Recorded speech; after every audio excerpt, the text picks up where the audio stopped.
They say the South has a way of wrapping around you like a warm quilt, stitched from the scent of magnolia, the chirp of cicadas, and the slow molasses drawl of the locals. I needed that warmth. After the year I'd had, a breakup that peeled me down to the bone, my mom's health scare, and one too many nights hunched over my workbench chasing deadlines, I was past due for a breather. So I booked a solo getaway to a boutique hotel in southern Louisiana. A little place called the Garden Finch. 3 stars, porch swings, and sweet tea in mason jars. I was sold. I'm Rachel, by the way. 32, jewelry designer from Seattle. The kind of person who arranges her pliers in rainbow order and cries over lopsided prong settings. But I wasn't here to work, not really. I'd brought only one small velvet case with me. Just a dozen pieces. Each one handmade, deeply personal. A silver ring with my mother's birthstone. A filigree cuff I'd worn to my first art show. My recovery necklace, a pendant shaped like a wave, crafted after I finally got clean. These weren't accessories. They were parts of me. The Garden Finch looked exactly like its website photos. White shutters, ivy climbing the columns, creaky wood floors that sang under your step. I arrived late afternoon, golden hour, the whole place soaked in buttery light. The desk clerk handed me an old-fashioned brass key and a chilled glass of something citrusy. "Welcome to your rest," she said with a smile. I took that as a blessing. For 2 days I melted. I strolled through antique shops, sketched under oak trees, and even joined a local Zydeco class on a dare from a bartender named Clay. It felt peaceful. Like I'd finally stepped off the spinning wheel. But peace doesn't last. On the 3rd day, I came back from breakfast to find my hotel room door ajar. At first, I told myself I'd just forgotten to shut it tight. I'd been rushing, I hadn't slept well. But when I stepped inside, something in the air felt off. The bed was untouched. My suitcase sat exactly where I'd left it. But my jewelry case, the velvet one I'd zipped into the inside of my luggage, was gone. I checked every drawer, tore through my toiletries, crawled on my hands and knees like a woman possessed. Nothing, not even a scrap of velvet left behind. There were no signs of forced entry. My laptop, wallet, passport, all still there. Just the jewelry. Just the thing I couldn't replace. I went straight to the front desk, breath shallow, hands trembling. The young woman from check-in blinked at me, then glanced down at a laminated list of policies. "Did you place your valuables in the room safe?"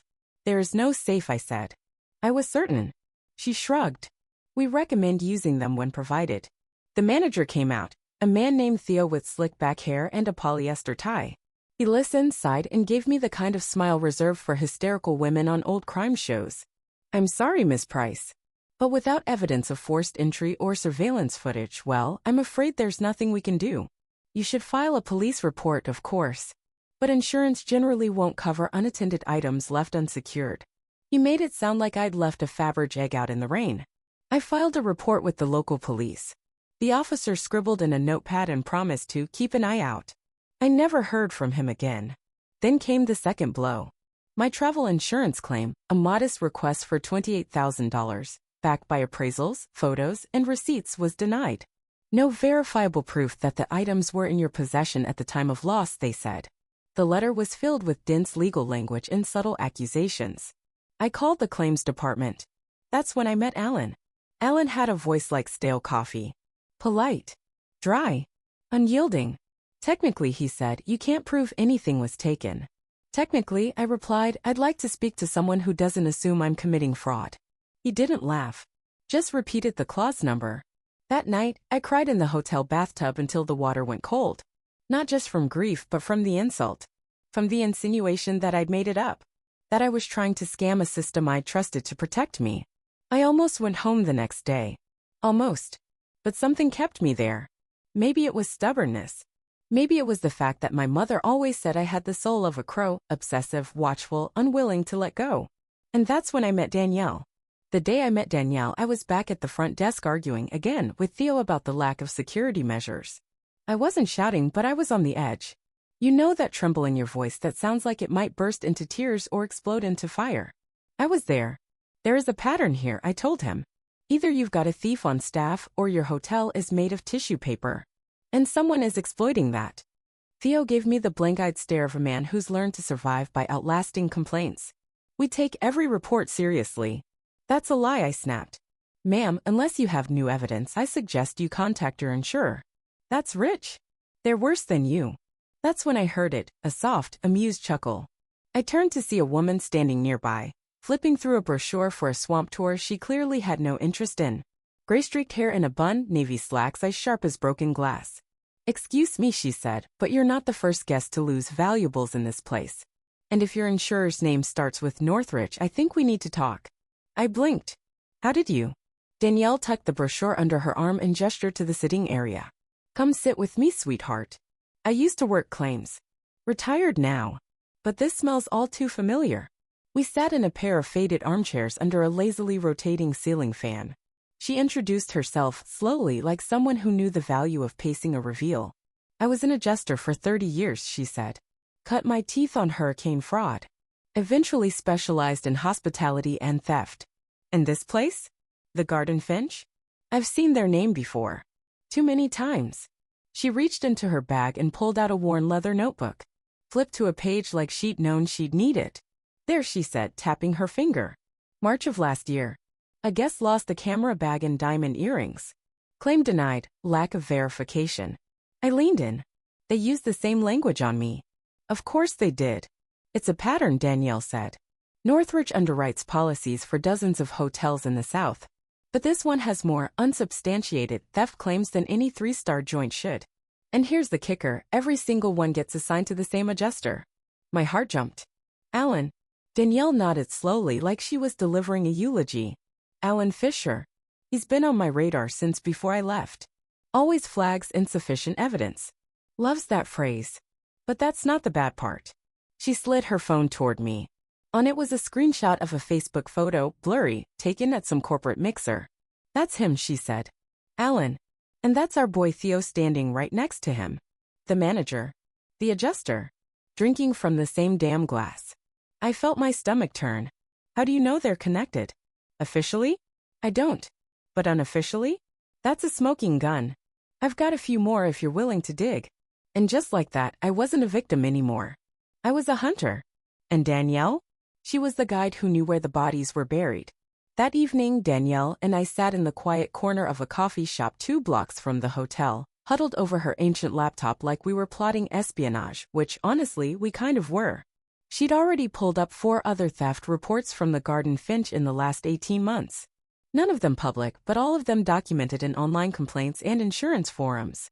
Each had a common thread: no forced entry, no cameras, no witnesses, and a denied claim from Northridge. Always reviewed by Alan Fisher. "I don't get it," I said, scrolling through a post from a honeymooning couple whose wedding bands had gone missing. "Why would they deny so many? Doesn't that hurt their reputation?" Danielle shook her head. "That's the scam, sweetheart. If they deny a claim citing insufficient proof and the policyholder can't produce video or receipts on site, it doesn't cost the company a dime. And most folks? They give up. Especially if the amount is under litigation threshold. And the hotel? Probably gets a discount on bulk policies from Northridge. Or a kickback, unofficially. Either way, if they quietly absorb a few unexplained losses a year but still fill rooms, who cares?" I stared at the screen. "So how do we prove it?" "We build a case they can't ignore." Danielle laid out the plan like she was running a sting, because she basically was. Step 1. Gather all prior complaints filed by guests at the Garden Finch that were denied by Northridge, especially those assigned to Alan. She had some access to old internal files and knew how to read claim codes the way I read gemstone cuts. Step 2. Track the digital trail between Alan and Theo. No smoking email yet, but she believes something might surface: mutual social media likes, events, maybe even vacation overlaps. Just enough to suggest conflict of interest. Step 3. The hardest: find visual evidence. "We need something real," Danielle said. "Footage, timestamps, staff activity logs. Something they can't deny." That's when she mentioned a couple she'd overheard earlier in the week, raving about their new GoPro setup and how they accidentally left it recording in the hallway while testing a new mount. She didn't remember the room number, but she remembered the guy wore a neon Pelicans jersey and talked loud. That was our next lead. Danielle was electric when she worked. Not intense, just precise. She had the energy of someone who'd lost faith in a broken system but still knew how to pull the right strings from the inside. By midnight, I felt something strange: hope. The kind that sneaks in quiet and cautious, like a candle in a dark room. Maybe I wasn't crazy. Maybe I could get justice. But I also knew this would be a war of attrition. Alan had fine print. Theo had deniability. All I had was truth and Danielle. That was going to have to be enough. It took us 3 days to find the Pelicans couple. Danielle was the one who spotted them, sipping daiquiris at a street-side bar near the Riverwalk. The guy was hard to miss, tall, sunburned, and still in his neon jersey like it was his second skin. The woman wore mirrored sunglasses and had the relaxed posture of someone who didn't know they were holding a golden ticket. We waited until they'd finished their drinks before approaching. Danielle opened with charm. "Excuse me, sorry to interrupt, but I think we're both staying at the Garden Finch. I thought I saw you testing a GoPro near the elevator." The guy lit up like we were old friends. "Yeah. Mounted it wrong and it filmed the whole hallway while we were out for brunch. Got 2 hours of staff walking by looking confused as hell. I tried not to jump out of my skin. Would you mind showing us?" He shrugged. "Sure. It's on our shared album. You want airdrop?" We stood there, Danielle leaning casually, me vibrating with nervous energy as he pulled it up on his phone. And there it was. A grainy but unmistakable shot of a staff member in uniform stopping at a door. My door. The man lingered, glanced both ways, then reached into his pocket. A second later, the door creaked open. No hesitation. No knock. He stepped inside. My breath hitched. "Pause it," Danielle said, voice low. "Can you scrub forward?" 10 minutes later, he emerged. Nothing in his hands but a slight bulge under his shirt pocket. He looked straight into the GoPro lens. Smiled. The timestamp was clear. 11:43 a.m., same day I'd been at the market. Danielle pulled out a thumb drive from her purse like it was Excalibur. "Would you mind sending us a copy? Just that clip." "No prob," the guy said. "That's wild.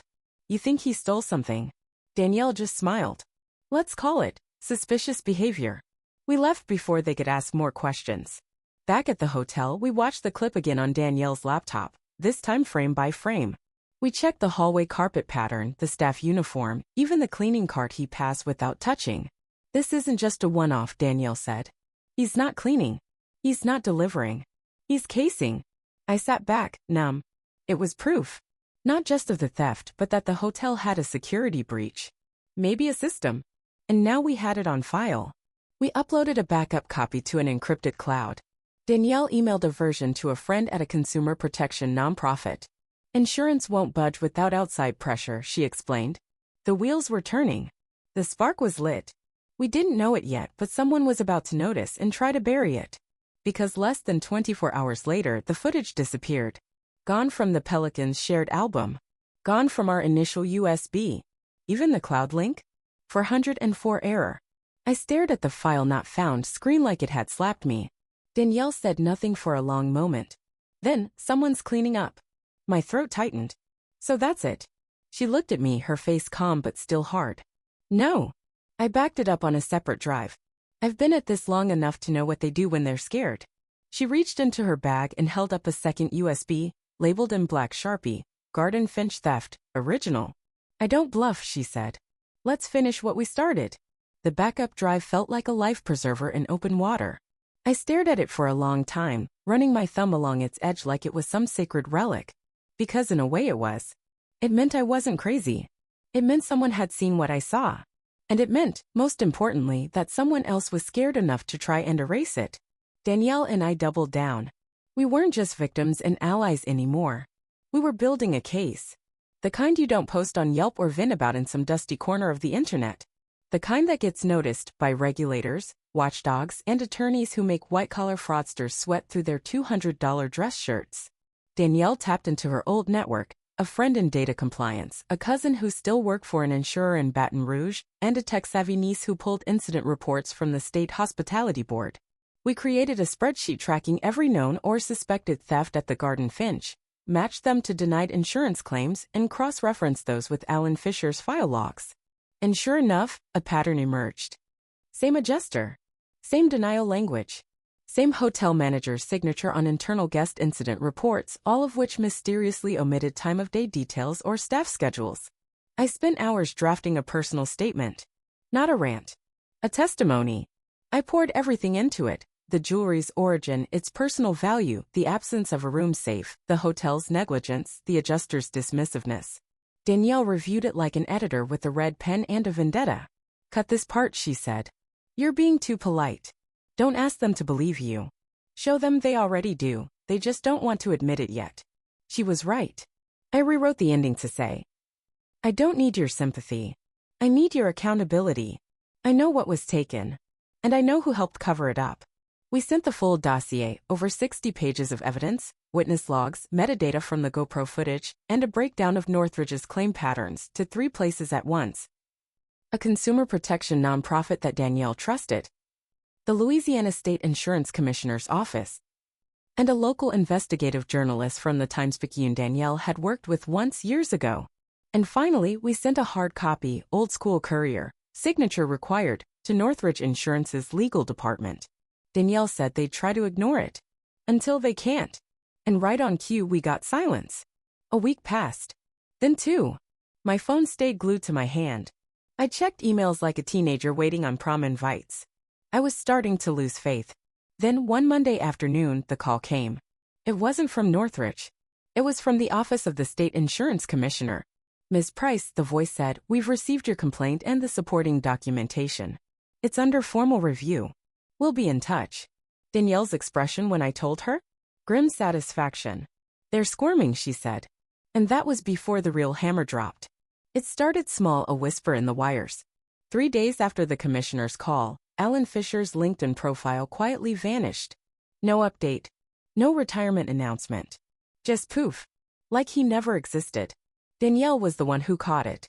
That's not damage control, she said, tapping her laptop screen. That's panic. Then the Times-Picayune ran the story. Vanishing valuables and insurance denials. Is Southern Hospitality hiding a pattern of theft? The headline wasn't explosive. It didn't need to be. It had teeth and it had names. My name. Alan's. Theo's. And the garden finch, nestled right there in the middle, suddenly not so quaint anymore. The article laid it out plainly. 5 confirmed complaints, matching adjuster files, metadata from hallway footage, blessedly not named but described, and a systemic failure to investigate. The journalist, Maeve Rowland, had done her homework. She'd even uncovered a closed-door settlement between Northridge and a guest from 6 months prior. The details had been sealed until someone leaked them anonymously. That wasn't us, but we had our guesses. Public reaction was swift and merciless. Comments flooded in. More guests came forward. One claimed her laptop had vanished. Another, a vintage engagement ring. A retired teacher shared screenshots of her own rejected claim, word for word identical to mine. Northridge issued a press release the next day, the kind that screamed legal damage control. We are cooperating fully with state officials and conducting an internal audit of claim procedures. Theo? Nowhere to be found. The hotel's website quietly removed his name from the management page. A new interim operations lead was listed, someone with a last name too generic to Google. And Alan? Administrative leave pending investigation. Danielle and I watched it unfold from the same coffee shop where we'd first reviewed the GoPro clip. We didn't cheer. We didn't clink glasses. We just sat there quiet, steady. Still want your payout? She asked me. I didn't even hesitate. Yes. Every cent. With interest. I got it 5 days later. A Northridge representative, not Alan, of course, called with a change in tone so sudden it gave me whiplash. Ms. Price, she began, after reevaluating your claim in light of new information, we've approved full compensation. An apology letter will also be sent by courier. It arrived the next morning. Heavy stock paper, embossed logo, a typed apology that managed to sound sincere and lawyered within an inch of its life. But the final line hit different. We regret the distress caused, and we commend your persistence in seeking resolution. That wasn't just a payout. That was acknowledgement. The kind they never meant to give. And I wasn't done. I thought I'd feel triumphant. Like I'd won a war. But when the check cleared and the apology letter landed on my kitchen counter in Seattle, I just stared at it.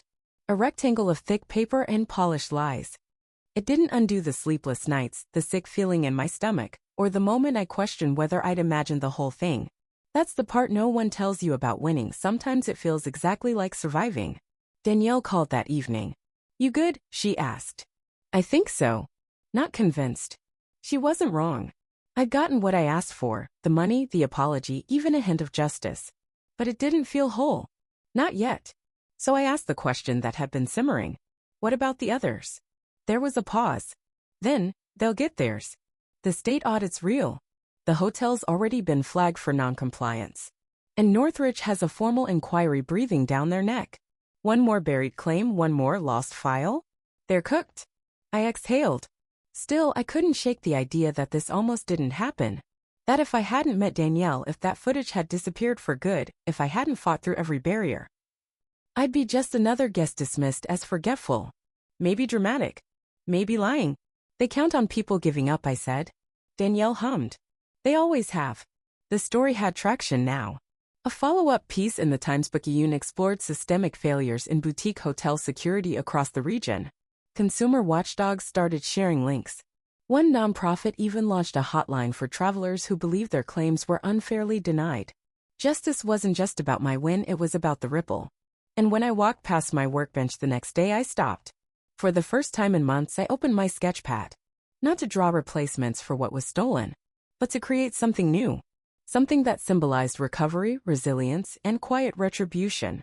A pendant shaped like an eye, cradled in a closed hand. Watching. Protecting. It felt right. The fallout came slow and steady, not a courtroom scene or a screaming match, but like rain after drought. Quiet. Relentless. Danielle forwarded me a public memo from the Louisiana Department of Insurance. Northridge was now under a 90-day compliance audit, with particular scrutiny on their travel and hospitality policies. It mentioned a pattern of inconsistent denial rationale and failure to disclose adjuster affiliations. I didn't need to see names. I knew who they meant. Theo, the hotel manager, officially resigned. According to a guest who'd returned recently, the new manager told them they were reviewing past procedures. That's corporate for we got caught. As for Alan, his name floated through an insurance industry newsletter Danielle subscribed to. He'd been placed on indefinite administrative leave pending the results of an internal ethics investigation. They couldn't fire him outright, yet, but the writing was smeared all over the wall. Meanwhile, Maeve Rowland's article in the Times-Picayune did something I never expected. It brought people together. Not just angry guests or former victims, but other insiders. An ex-employee of Northridge, a housekeeper who used to work at the Garden Finch, even a night clerk who'd been fired last year for asking too many questions. They weren't ready to go public, but they were talking. Whispering. Connecting dots. Danielle said this is how the wall comes down. One loose brick at a time. Back home, I was different. Not paranoid. Just sharper. I read fine print like it was scripture. I triple-locked my studio. I started a private folder on my website titled For Rachel, When You Need to Remember What You Survived. Inside were screenshots, emails, the apology letter, a photo of Danielle and me outside the hotel, mid-laugh, daiquiris in hand. And one more thing, a scanned copy of the original metadata screenshot from the GoPro video. Just in case anyone ever tried to rewrite history. Because I'd learned something important. The system doesn't care about you until it has to. But if you document everything, if you refuse to go quiet, eventually, even the most polished lies can't outlast the truth. And I was done being quiet. A month after the article ran, I got a letter. Real mail, the kind that smells faintly like toner and thyme. It was from one of the honeymooners Danielle had flagged early in our search, the couple who'd lost their wedding bands. She'd seen my name in the story, tracked down my website, and reached out not for sympathy but gratitude. We thought we were crazy, the letter read. Our family didn't believe us. Our friends said it was just stuff. But reading what you went through, it helped us feel sane again. She enclosed a photo, her and her husband, holding hands on a beach, simple new bands on their fingers. Below it, in shaky script, thank you for not giving up. That letter broke me open in the best way. I cried a hard, ugly, healing tears for everything I'd lost and everything I'd found on the other side of it. Danielle called later that week. They're rerunning the story, she said. With updates. Apparently Northridge issued full refunds to 5 other claimants. Quietly. Under pressure. And Alan. No longer with the company. No fanfare. Just gone. I sat with that. Let it sink in. The man who told me, technically you can't prove anything was taken, had been taken down, by truth, by evidence, and by the one thing he never expected, persistence. It didn't make me feel powerful. It made me feel clean. I added the letter to my archive.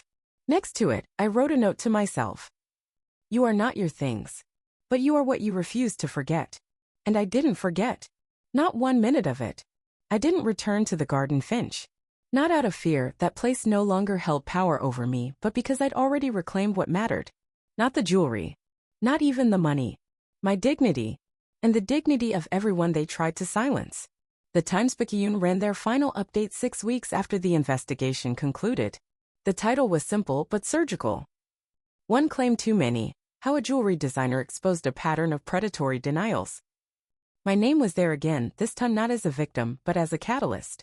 The article detailed the policy reforms Northridge had agreed to under state supervision: new disclosure rules, independent adjuster reviews, transparent appeal processes. For the first time, guests who lost something wouldn't also lose their voice. And me? I got a second interview on a local podcast. The host asked what made you keep going when everything was telling you to stop. I smiled even though he couldn't see it. Because I knew I wasn't the only one. There's power in stubborn truth. Power in watching a locked door open because you refuse to walk away. And power in meeting someone like Danielle who hands you a shovel, not a shoulder, and says, let's dig up the lie together. I still make jewelry. But now every piece carries something extra. Not just meaning but memory. I've named one design the witness. Another, the safe that should have been there. And every so often a traveler reaches out. Sometimes all they say is, me too. Sometimes that's enough. Because in the end, revenge wasn't fire. It wasn't fury. It was the cold, methodical unveiling of a truth so well documented, so precisely illuminated, that they couldn't hide behind paper any longer. And the last words I'll leave you with? They tried to bury it in paperwork. I just kept reading. And eventually the truth had nowhere left to hide.